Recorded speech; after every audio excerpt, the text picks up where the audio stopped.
এই বিশ্ব সংসার তো ভগবানের সৃষ্টি। তিনি তো সকলের মঙ্গলের চিন্তা করেন। তবে তার সংসারে কেউ চোর, কেউ সাধু, কেউ ধনী, কেউ গরিব। এর কারণ কি? ভগবান আমাদের দিয়েছেন স্বতন্ত্র ইচ্ছা শক্তি। সেই ইচ্ছা শক্তি অনুসারে আমরা কর্ম করছি, আর সেই কর্মের ফলে সুখ অথবা দুঃখ ভোগ করছি।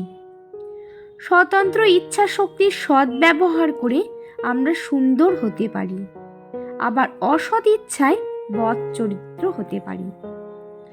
বিশ্ব সংসারে স্থিত জীব তার নিজ নিজ ইচ্ছা অনুসারে কর্ম করছে এবং তার ভালো বা মন্দ ফল ভোগ করছে। বাধ্য করে যেমন ভালোবাসা হয় না, মনের ইচ্ছা থেকেই লোকে ভালোবাসে, তেমনি ভগবান সবাইকেই সঠিক পথে পরিচালিত করতে থাকলে স্বতন্ত্র ইচ্ছার মূল্যও থাকে না। তখন কর্মের মূল্য, মর্যাদা বা মাহাত্ম্য বলে কিছু থাকতো না। যেমন আলো ও অন্ধকার আছে বলি আলোর মহিমা ও অন্ধকারের দুঃখ উপলব্ধ হচ্ছে।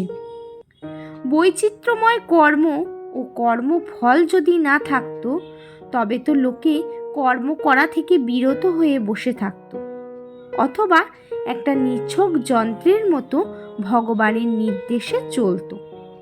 কিন্তু নিছক যন্ত্রের মতো কর্ম করাটা আত্মবিরুদ্ধ। তাই হয় ভালো কিছু করে ভালো ফল পেতে হবে, নতুবা মন্দ কিছু করে মন্দ ফল পেতে হবে।